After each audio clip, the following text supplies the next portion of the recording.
নমস্কাৰ সকলোকে জ্ঞান কল্যাণ ইউটিউব চেনেললৈ মই লক্ষ্মীৰেখা গগৈয়ে পুনৰবাৰ আদৰণি জনাইছো।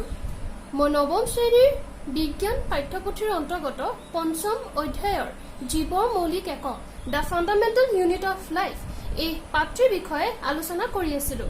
ইতিমধ্যে মই কোষ কি, কোষৰ আৱিষ্কাৰ, এককোষী আৰু বহুকোষী জীৱ, কোষৰ গঠন, কোষাৱৰণ বা কোষ আৱৰণ, কোষ কেন্দ্ৰ, কোষ পৰক আৰু কোষ অংগাণু এইসমূহৰ বিষয়ে আলোচনা কৰিলো। শেহতীয়াভাৱে মই কোষ অংগাণু আলোচনা কৰি আছিলো। কোষ অংগাণুবিলাক আৱৰণী বিশিষ্ট আৰু ইহঁতক কোষ পৰকত দেখিবলৈ পোৱা যায়। কোষ অংগাণুসমূহ হৈছে অন্তঃপৰশীয় জালিকা, গলজি সংঘ, লাইচোজম, মাইট্ৰকণ্ড্ৰিয়া, প্লাষ্টিড, ৰসধনী বা ৰিক্তিকা। এই ভিডিঅ'টিত একাধিক্ৰমে মই কোষ অংগাণুসমূহ আলোচনা কৰিম। আজি মই অন্তঃপৰশীয় জালিকা এণ্ডপ্লাজমিক ৰেটিকুলামৰ পৰা আৰম্ভ কৰিম। এতিয়া চোৱা, মই এটা চিত্ৰ অংকন কৰিছো আৰু তাত কোষ কেন্দ্ৰটো চিহ্নিত কৰিছো। যেতিয়া মই কোষ অংকন কৰিছিলো, প্ৰাণী কোষ হওক অথবা উদ্ভিদ কোষ, তাত তোমালোকে কোষ কেন্দ্ৰটো দেখিবলৈ পাইছিলা। আৰু কোষ এটাৰ ভিতৰৰ কোষ কেন্দ্ৰৰ চাৰিওফালে নলিকা সদৃশ আৱৰণীযুক্ত এখন জালৰ দৰে গঠন কিছুমান দেখিবলৈ পোৱা যায় আৰু এইবিলাকক অন্তঃপৰশীয় জালিকা এণ্ডপ্লাজমিক ৰেটিকুলাম বুলি কোৱা হয়। অন্তঃপৰশীয় জালিকাসমূহ হৈছে আৱৰণীযুক্ত নলিকা আৰু মোনাৰে গঠিত কোষ অংগাণু। ইহঁতৰ গঠন কোষাৱৰণৰ গঠনৰ সৈতে প্ৰায় একেই হয়। এতিয়া চোৱা, অন্তঃপৰশীয় জালিকা দুই প্ৰকাৰৰ। খহটা অন্তঃপৰশীয় জালিকা ৰাফ এণ্ডপ্লাজমিক ৰেটিকুলাম আৰু মিহি অন্তঃপৰশীয় জালিকা স্মুথ এণ্ডপ্লাজমিক ৰেটিকুলাম। তোমালোকে চিত্ৰটোলৈ মন কৰিলে দেখা পাবা যে মই কিছুমান অন্তঃপৰশীয় জালিকাৰ গাত ৰঙা চিয়াহীৰে ডট লাইক কিছুমান ষ্ট্ৰাকচাৰ অংকন কৰিছো আৰু এইবিলাকক খহটা অন্তঃপৰশীয় জালিকা ৰাফ এণ্ডপ্লাজমিক ৰেটিকুলাম বুলি কোৱা হয়। আৰু যিবিলাক অন্তঃপৰশীয় জালিকাৰ গাত এই গঠনসমূহ দেখিবলৈ পোৱা নাযায় তাক মিহি অন্তঃপৰশীয় জালিকা বুলি কোৱা হয়। আৰু খহটা অন্তঃপৰশীয় জালিকাৰ গাত দেখিবলৈ পোৱা এই গঠনসমূহ হৈছে ৰাইবজম।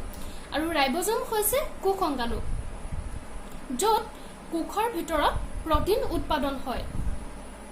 ইয়াৰ পিছত চোৱা, মিহি অন্তঃপৰশীয় জালিকাসমূহে স্নেহজাতীয় পদাৰ্থ বা লিপিড সংশ্লেষণত সহায় কৰে। ইহঁতে উৎপন্ন কৰা কিছুমান লিপিড আৰু প্ৰটিনে কোষাৱৰণখনৰ গঠনত সহায় কৰে আৰু তাকে আৱৰণৰ জীৱুৎপত্তি মেমব্ৰেন বায়'জেনেচিছ বুলি কোৱা হয়। আৰু এনেদৰে উৎপন্ন হোৱা কিছুমান প্ৰটিন আৰু লিপিডে উৎসেচক, এনজাইম আৰু হৰমন হিচাপে কাৰ্য কৰে। ইয়াৰ পিছত চোৱা, অন্তঃপৰশীয় জালিকাৰ কাৰ্য ফাংচনছ অফ এণ্ডপ্লাজমিক ৰেটিকুলাম। কোষ এটাৰ ভিতৰত অন্তঃপৰশীয় জালিকাই বিভিন্ন ধৰণৰ কাম কাজসমূহ সম্পন্ন কৰে অথবা অন্যান্য কাম কাজসমূহ সম্পন্ন হ'ব পৰাকৈ ইহঁতি সহায় কৰে। প্ৰথম কাৰ্য চোৱা, কোষ পৰকৰ বিভিন্ন অঞ্চলৰ মাজত বা কোষ পৰক আৰু কোষ কেন্দ্ৰৰ মাজত পদাৰ্থৰ সৰবৰাহ কৰাত সহায় কৰা, বিশেষকৈ প্ৰটিন সৰবৰাহত। যেতিয়া আমি অন্তঃপৰশীয় জালিকাৰ বিষয়ে পঢ়িছিলো তেতিয়া আমি পাইছিলো যে খহটা অন্তঃপৰশীয় জালিকাৰ গাত লাগি থকা ৰাইবজম বিলাকে প্ৰটিন উৎপাদন কৰে আৰু এই উৎপাদিত হোৱা প্ৰটিনবিলাক সৰবৰাহ কৰিবলৈ অন্তঃপৰশীয় জালিকাই বিশেষ ধৰণৰ ভূমিকা গ্ৰহণ কৰে। ইহঁতে কোষ পৰকৰ বিভিন্ন অঞ্চলৰ মাজত এই উৎপাদিত হোৱা প্ৰটিনবিলাক সৰবৰাহ কৰে। ইয়াৰ পিছত চোৱা, কোষৰ ভিতৰত ৰাসায়নিক বিক্ৰিয়া সংঘটিত হ'ব পৰাকৈ যথেষ্ট ঠাইৰ সৃষ্টি কৰা। কোষ এটাৰ ভিতৰত বিভিন্ন ধৰণৰ কোষীয় কাম কাজসমূহ সম্পন্ন হয় অথবা বিভিন্ন ধৰণৰ ৰাসায়নিক বিক্ৰিয়াসমূহ সংঘটিত হয় আৰু এই বিক্ৰিয়াসমূহ সংঘটিত হ'বলৈ যথেষ্ট ঠাইৰ প্ৰয়োজন হয় আৰু এই প্ৰয়োজন হোৱা ঠাইবিলাক সৃষ্টি হোৱাত অন্তঃপৰশীয় জালিকাই সহায় কৰে। ইয়াৰ পিছৰ কাৰ্যটো চোৱা, মেৰুদণ্ডী প্ৰাণীসমূহৰ যকৃত কোষত থকা মিহি অন্তঃপৰশীয় জালিকাবিলাকে মানে স্মুথ এণ্ডপ্লাজমিক ৰেটিকুলাম বিলাকে অন্তঃকোষীয় বিষাক্ত দ্ৰব্য, পয়জন আৰু কিছুমান ঔষধক বিষাক্তহীন কৰাত সহায় কৰে। মেৰুদণ্ডী প্ৰাণীবিলাকৰ বিষয়ে তোমালোকে প্ৰাণী জগতত পঢ়িবলৈ পাবা। এই মেৰুদণ্ডী প্ৰাণীসমূহৰ যকৃত কোষত বিভিন্ন ধৰণৰ অন্তঃকোষীয় বিষাক্ত দ্ৰব্য কিছুমান উৎপন্ন হয় যিবিলাকে দেহত সমস্যাৰ সৃষ্টি কৰিব পাৰে। আৰু এই অন্তঃকোষীয় বিষাক্ত দ্ৰব্য আৰু কিছুমান ঔষধক বিষাক্তহীন কৰাত অন্তঃপৰকীয় জালিকাবিলাকে বিশেষ ধৰণৰ ভূমিকা গ্ৰহণ কৰে। অন্তঃপৰকীয় জালিকাৰ পিছত তোমালোকে এইবাৰ চোৱা অন্য এটা কোষংগাণু গলজি সংঘ গলজি এপাৰেটাছ। পোনপ্ৰথমবাৰৰ বাবে কেমিলিও গলজি নামৰ বিজ্ঞানীজনে গলজি সংঘৰ বিষয়ে বৰ্ণনা দাঙি ধৰিছিল। তেখেতে কৈছিল যে গলজি সংঘবিলাক হৈছে কিছুমান আৱৰণী বিশিষ্ট মোনাকাৰ গঠন যিয়ে পৰস্পৰে সমান্তৰালকৈ সজ্জিত হৈ থকা চিষ্টাৰ্ণী থাকৰ সৃষ্টি কৰে। গলজি সংঘৰ এটা চিত্ৰ অংকন কৰিছো। তাত তোমালোকে চালে দেখি পাবা যে চিষ্টাৰ্ণীবিলাক ইটোৰ লগত সিটো পৰস্পৰে সমান্তৰালকৈ লগ লাগি থাকৰ সৃষ্টি কৰে আৰু ইহঁত আৱৰণী বিশিষ্ট হয়, মানে ইহঁতৰ চাৰিওফালে আৱৰণে আবৃত হৈ থাকে। গলজি সংঘবিলাক অন্তঃপৰকীয় জালিকাৰ আৱৰণৰ গাত লগ লাগি থাকে আৰু এই যে লগ লাগি থাকে ইহঁতে কোষস্থ আৱৰণৰ অন্য এক জটিল গঠন কমপ্লেক্স ষ্ট্ৰাকচাৰ সৃষ্টি কৰে। এতিয়া চোৱা গলজি সংঘৰ কাৰ্য ফাংচনছ অফ গলজি এপাৰেটাছ। প্ৰথম কাৰ্য অন্তঃপৰকীয় জালিকাৰ সংশ্লেষিত হোৱা পদাৰ্থসমূহ গলজি সংঘই কোষৰ ভিতৰৰ পৰা বাহিৰলৈ অনা নিয়া কৰাত সহায় কৰে। আমি পাইছিলো যে অন্তঃপৰকীয় জালিকাৰ পৰা প্ৰটিনৰ লগতে অন্যান্য পদাৰ্থসমূহ সংশ্লেষিত হয় অৰ্থাৎ উৎপাদিত হয় আৰু এই সংশ্লেষিত হোৱা পদাৰ্থবিলাক কোষৰ ভিতৰলৈ অনা নিয়া কৰাত বা বাহিৰলৈ অহা যোৱা কৰাত গলজি সংঘই প্ৰধানকৈ সহায় কৰে। ইয়াৰ পিছৰ কাৰ্য সঞ্চয় উৎপাদিত পদাৰ্থবিলাকৰ বন্ধন আৰু ৰূপান্তৰণ, মানে গলজি সংঘই পদাৰ্থৰ সঞ্চয়নত সহায় কৰে। ইহঁতি সঞ্চয় কৰি ৰাখিব পাৰে, মানে ষ্টৰ কৰি ৰাখিব পাৰে আৰু কোষত উৎপাদিত হোৱা পদাৰ্থবিলাকৰ সিহঁতি বন্ধন কৰিব পাৰে, মানে পেকেজিং কৰিব পাৰে আৰু ইহঁতক ৰূপান্তৰণ কৰিব পাৰে। ইয়াৰ পিছৰ কাৰ্যটোলৈ মন কৰা কোনো কোনো ক্ষেত্ৰত সৰল শৰ্কৰাক জটিল শৰ্কৰালৈ পৰিৱৰ্তন কৰিব পাৰে, মানে গলজি সংঘই কোনো কোনো ক্ষেত্ৰত সৰল শৰ্কৰাক জটিল শৰ্কৰালৈ, মানে চিম্পল কাৰ্বহাইড্ৰেটৰ পৰা কমপ্লেক্স কাৰ্বহাইড্ৰেটলৈ পৰিৱৰ্তন কৰিব পাৰে। গলজি সংঘৰ অন্যতম এটা কাৰ্য হৈছে যে ইহঁতি লাইচোজোম গঠনত সহায় কৰে আৰু লাইচোজোম হৈছে অন্য এক কোষংগাণু। ইয়াৰ পিছতে মই লাইচোজোমৰ কথা আলোচনা কৰিম আৰু এই লাইচোজোম গঠন হোৱাত গলজি সংঘই সহায় কৰে। ইয়াৰ পিছৰ কোষ অংগাণুটো চোৱা লাইচোজোম। লাইচোজোম হৈছে আৱৰণীযুক্ত বিশিষ্ট মোনাসদৃশ গঠন য'ত কিছুমান পৰিপাকীয় উৎসেচক ভৰ্তি হৈ থাকে। লাইচোজোমবিলাক আৱৰণীযুক্ত হয়, মানে ইহঁতক আৱৰণে আৱৰি ৰাখে আৰু এই আৱৰণৰ ভিতৰত আমি পৰিপাকীয় উৎসেচক মানে এনজাইমছ কিছুমান দেখিবলৈ পাম আৰু এই উৎসেচকবিলাক মানে এনজাইমবিলাক অমৃষণ অন্তঃপৰকীয় জালিকাবিলাকে সংশ্লেষণ কৰে, মানে ৰাফ এণ্ডোপ্লাজমিক ৰেটিকুলামে এই উৎসেচকবিলাক এনজাইমবিলাক সংশ্লেষিত কৰে। ইয়াৰ পিছত চোৱা লাইচোজোম বিলাক হৈছে কোষস্থ বৰ্জিত পদাৰ্থৰ নিষ্কাশনৰ লগত জড়িত এক কোষংগাণু, মানে কোষৰ ভিতৰত বিভিন্ন ধৰণৰ কাম কাজসমূহ সংঘটিত হৈ থাকে বা বিভিন্ন ধৰণৰ ৰাসায়নিক বিক্ৰিয়াসমূহ সংঘটিত হয় আৰু এই বিক্ৰিয়াসমূহৰ ফলত বা এই কোষস্থ কাৰ্যবিলাকৰ ফলত কিছুমান বৰ্জিত পদাৰ্থ বা কিছুমান অলাগতিয়াল পদাৰ্থ উৎপন্ন হয় আৰু যিবিলাক কোষটোৰ বাবে অপকাৰী হয় আৰু এই অপকাৰী বৰ্জিত পদাৰ্থবিলাক নিষ্কাশন কৰাত লাইচোজোমে বিশেষকৈ সহায় কৰে আৰু এই নিষ্কাশনৰ লগে লগে কোষটো নিকা মানে ক্লিন কৰি ৰাখে।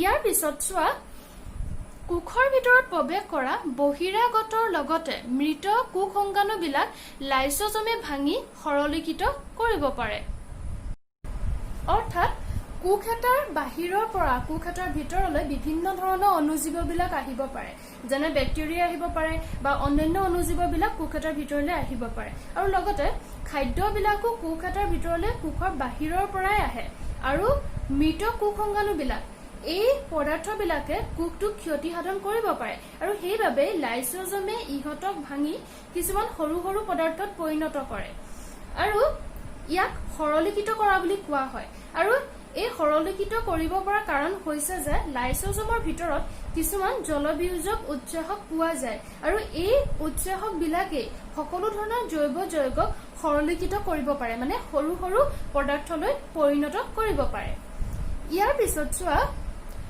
লাইসোজমক কোষৰ আত্মঘাতী মোনা বুলি কোৱা হয় মানে সুইসাইডাল বেগ বুলি কোৱা হয় এটা কথাটো হৈছে যে কিয় কোৱা হয় তাৰ বাবে চোৱা কোষৰ বিপাকীয় কাৰ্যত কিবা বিসংগতি হলে উদাহৰণ হিচাপে যদি কোষটো মৰি যায় তেতিয়া লাইসোজমে হিহঁতৰ ভিতৰত থকা জলবিয়োজক উৎসেচক বিলাক নিখৰণ কৰি নিজে থকা কোষটো ধ্বংস কৰি দিয়ে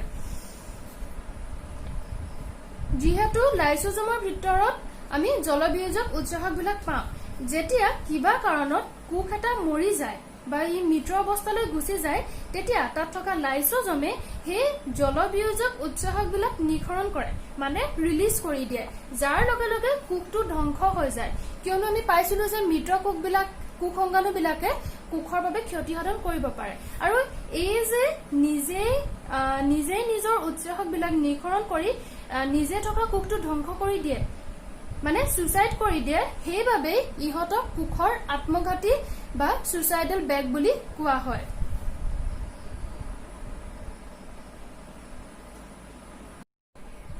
ইয়াৰ পিছত আলোচনা কৰিবলগীয়া কোষ অংগাণুটো হৈছে মাইটকণ্ড্ৰিয়া মাইটকণ্ড্ৰিয়াক কোষীয় শক্তিৰ ভঁৰাল হিচাপে আখ্যা দিয়া হয় মানে পাৱাৰ হাউচ অফ সেল বুলি কোৱা হয় কিয় কোৱা হয় তাৰ বাবে চোৱা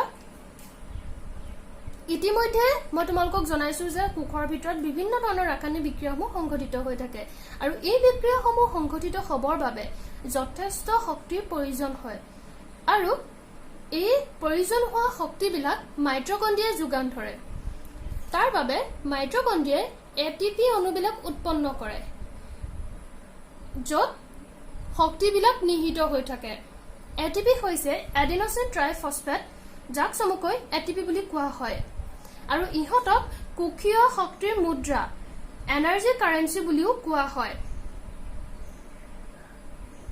উদাহৰণস্বৰূপে চোৱা আমি আমাৰ কাম কাজসমূহ সংগঠিত কৰিবৰ বাবে মানে মই মানুহৰ কথা কৈছো আমি আমাৰ কাম কাজসমূহ সংগঠিত কৰিবৰ বাবে আমাৰ কামসমূহ কৰিবৰ বাবে আমাকো যথেষ্ট শক্তিৰ প্ৰয়োজন হয় আৰু এই শক্তিবিলাক আমি ক'ৰ পৰা পাওঁ নিশ্চিতভাৱে আমি খোৱা খাদ্যৰ পৰা এই শক্তিবিলাক আমি আহৰণ কৰোঁ ঠিক একেদৰে মাইটকণ্ড্ৰিয়াই এটিপি অণুবিলাকৰ যোগেদি কোষত সংঘটিত হ'ব পৰা ৰাসায়নিক বিক্ৰিয়াবিলাকৰ বাবে শক্তিৰ যোগান ধৰে আৰু সেইবাবে ইহঁতক কোষীয় শক্তিৰ ভঁৰাল মানে পাৱাৰ হাউচ অফ সেল বুলি আখ্যা দিয়া হয় ইয়াৰ পিছত চোৱা গঠনৰ দিশৰ পৰা মাইটকণ্ড্ৰিয়াবিলাক দুই আৱৰণীযুক্ত হয় মানে ইয়াৰ দুখন আৱৰণ থাকে বাহিৰৰ ফালে থকাখনক বহি আৱৰণ বুলি কোৱা হয় আৰু ভিতৰৰ ফালে থকাখনক অন্ত আৱৰণ বুলি কোৱা হয় ইয়াৰে বহি আৱৰণখন যথেষ্ট ৰন্ধ্ৰযুক্ত হোৱাৰ বিপৰীতে অন্ত আৱৰণখন যথেষ্ট ভাঁজযুক্ত হয় অৰ্থাৎ বাহিৰৰ ফালে আমি যিখন আৱৰণ দেখিবলৈ পাওঁ সেইখনত যথেষ্ট ৰন্ধ্ৰ পোৱা যায় আৰু ভিতৰৰ ফালে যিখন আৱৰণ থাকে সেইখন যথেষ্ট ভাঁজযুক্ত হয় মই এটা চিত্ৰ অংকন কৰিছো তাত তোমালোকে চালে দেখিবলৈ পাবা আৰু ভিতৰৰ ফালে থকা এই ভাঁজবিলাকৰ পিঠিতে এটিপি উৎপাদন কৰা ৰাসায়নিক বিক্ৰিয়াসমূহ সংঘটিত হয় অৰ্থাৎ এই ভিতৰৰ ফালে থকা অন্ত আৱৰণখনত যিবিলাক ভাঁজ আছে এই ভাঁজবিলাকতে ৰাসায়নিক বিক্ৰিয়াসমূহ সংঘটিত হয় যাৰ যোগেদি এটিপি বিলাক উৎপাদন হয় ইয়াৰ পিছত চোৱা মাইটকণ্ড্ৰিয়াৰ এটা উল্লেখযোগ্য বৈশিষ্ট্যপূৰ্ণ চৰিত্ৰ হ'ল যে ইহঁতৰ নিজৰ ডিএনএ আৰু ৰাইবোজম থাকে অৰ্থাৎ কোষ এটাৰ ভিতৰত ডিএনএ বিলাক কোষ কেন্দ্ৰত থকাৰ উপৰিও বা ৰাইবোজম বিলাক খহটা অন্তঃপৰশীয় জালিকাৰ গাঁত থকাৰ উপৰিও মাইটকণ্ড্ৰিয়াৰ ভিতৰতো ডিএনএ আৰু ৰাইবোজম আমি দেখিবলৈ পাওঁ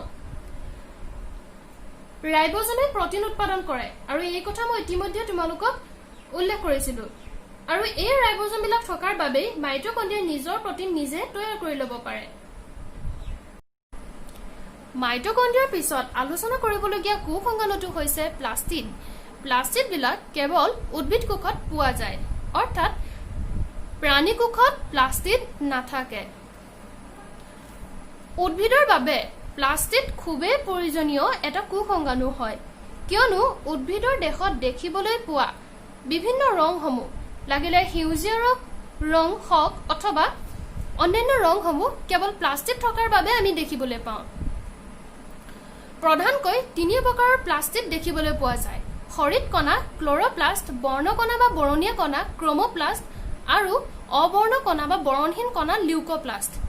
ইয়াত অবৰ্ণ কণা বা বৰণহীন কণাই কোনো ধৰণৰ ৰং নেদেখুৱায়, কিন্তু হৰিত কণা বা বৰ্ণ কণা বা বৰণীয়া কণাই বিভিন্ন ধৰণৰ ৰংসমূহ দেখুৱায়। ইয়াৰ পিছত চোৱা, হৰিত কণাবিলাকত ৰঞ্জক পদাৰ্থ হিচাপে পত্ৰহৰিত পোৱা যায়, মানে ক্লৰোফিল পোৱা যায়। আৰু হৰিত কণাবিলাক উদ্ভিদৰ সালোকসংশ্লেষণৰ বাবে গুৰুত্বপূৰ্ণ কোষ অংগাণু হয়। সালোকসংশ্লেষণৰ বিষয়ে আমি নিশ্চয় জানো। এইটো এনেকুৱা এটা প্ৰক্ৰিয়া হয় যাৰ যোগেদি উদ্ভিদে নিজৰ খাদ্য নিজে প্ৰস্তুত কৰিব পাৰে। এই প্ৰক্ৰিয়াটোৰ বাবে কাৰ্বন ডাই অক্সাইড, পানী উপৰিও সূৰ্যৰশ্মি অতিকে গুৰুত্বপূৰ্ণ হয়। আৰু হৰিত কণাত থকা পত্ৰহৰিতবিলাকে এই সূৰ্যৰশ্মি শোষণ কৰি সালোকসংশ্লেষণ প্ৰক্ৰিয়াটো সম্পূৰ্ণ হোৱাত সহায় কৰে। হৰিত কণাত পত্ৰহৰিতৰ উপৰিও হালধীয়া আৰু কমলা ৰঙৰ ৰঞ্জক পদাৰ্থ পোৱা যায়। ইয়াৰ পিছত চোৱা, অবৰ্ণ কণাত সাধাৰণতে শ্বেতসাৰ, তৈল পদাৰ্থ আৰু প্ৰটিনৰ কণিকা গ্ৰেনিউলবিলাক সঞ্চয় হৈ থাকে। ইয়াৰ পিছত চোৱা, প্লাস্টিডবিলাক প্ৰধানকৈ 2 তৰপীয়া আৱৰণে আবৃত হৈ থাকে, মানে ইহঁতৰ গঠনত আমি 2খনকৈ আৱৰণ দেখিবলৈ পাম। বাহিৰৰ ফালে এখন আৱৰণ থাকে আৰু ভিতৰৰ ফালে এখন আৱৰণ থাকে। আভ্যন্তৰীণ আৱৰণখন ষ্ট্ৰমা নামৰ পদাৰ্থৰ ভিতৰত নিমজ্জিত হৈ থাকে। আৰু ষ্ট্ৰমাবিলাক হৈছে এনেকুৱা গঠন যাৰ আকাৰটো দেখিবলৈ প্ৰায় মুদ্ৰাৰ দৰে হয়, আৰু ইহঁতি ইটোৰ লগত সিটো জাপ খায়, মানে ইটোৰ লগত সিটো ঠাক খাই পেলাই থকা অৱস্থাত আমি প্লাস্টিডৰ ভিতৰত দেখিবলৈ পাম। ইয়াৰ পিছত চোৱা, বাহ্যিক গঠনৰ দিশৰ পৰা প্লাস্টিডবিলাক মাইটোকন্ড্ৰিয়াৰ গঠনৰ সৈতে একেই হয়, মানে মাইটোকন্ড্ৰিয়াৰ বাহিৰ ফালে যেনেদৰে এখন আৱৰণ আছিল আৰু তাত যথেষ্ট ৰন্ধ্ৰযুক্ত আছিলে, ঠিক তেনেদৰে প্লাস্টিডৰ ক্ষেত্ৰতো বাহিৰ ফালে এখন আৱৰণ পাওঁ আৰু ৰন্ধ্ৰযুক্ত হয়। ইয়াৰ লগতে প্লাস্টিডৰ ক্ষেত্ৰতো মাইটোকন্ড্ৰিয়াৰ দৰে সিহঁতৰ নিজা DNA আৰু ৰাইবজম দেখিবলৈ পোৱা যায়। ইয়াৰ পিছত আলোচনা কৰিবলগীয়া পাঠটিত উল্লেখ থকা শেষৰটি কোষ অংগাণু হৈছে ৰসধনী বা ৰিক্তিকা, ভেকিউলছ। ৰসধনী বা ৰিক্তিকা এনে এক কোষ অংগাণু য'ত গোটা বা তৰল পদাৰ্থবিলাক, মানে জুলীয়া পদাৰ্থবিলাক সঞ্চয় হৈ থাকে। ৰসধনী উদ্ভিদ কোষ আৰু প্ৰাণী কোষ দুয়োবিধ কোষতে দেখিবলৈ পোৱা যায়। প্ৰাণী কোষৰ ৰসধনীবিলাক আকাৰত সৰু হয়, আনহাতে উদ্ভিদ কোষৰ ৰসধনীবিলাক যথেষ্ট ডাঙৰ হয়। কিছুমান উদ্ভিদ কোষত কেন্দ্ৰীয় ৰসধনীটোৱে কোষটোৰ প্ৰায় 50 পৰা 90% ঠাই আগুৰি ৰাখে। উদ্ভিদ কোষত থকা ৰসধনীটো কোষ ৰসেৰে পূৰ্ণ হৈ থাকে আৰু ইয়াৰ দ্বাৰাই কোষটো স্ফীত আৰু দৃঢ় হৈ থকাত সহায় কৰে। ইয়াৰ উপৰিও উদ্ভিদৰ জীৱনত প্ৰয়োজন হোৱা বহুবোৰ লাগতিয়াল পদাৰ্থ যেনে এমিনো এচিড, শৰ্কৰা আৰু কিছুমান প্ৰটিন তাহাঁতৰ ৰসধনীটোতে সঞ্চিত হৈ থাকে। ইয়াৰ পিছত এমিবাই তাহাঁতৰ কোষত থকা ৰসধনীবিলাকত খাদ্য ভক্ষণ কৰি মজুত কৰি ৰাখে আৰু সেইবাবে তাহাঁতৰ ৰসধনীক খাদ্য ৰিক্তিকা, ফুড ভেকিউল বুলি কোৱা হয়। তদুপৰি অন্য কিছুমান এককোষী জীৱত এনে কেতবোৰ বিশেষ ৰসধনী থাকে যিবিলাকে কোষৰ অতিৰিক্ত পানী আৰু কিছুমান বৰ্জিত পদাৰ্থ উলিওৱাই পঠিওৱাত ৰসধনীবিলাকে সহায় কৰে।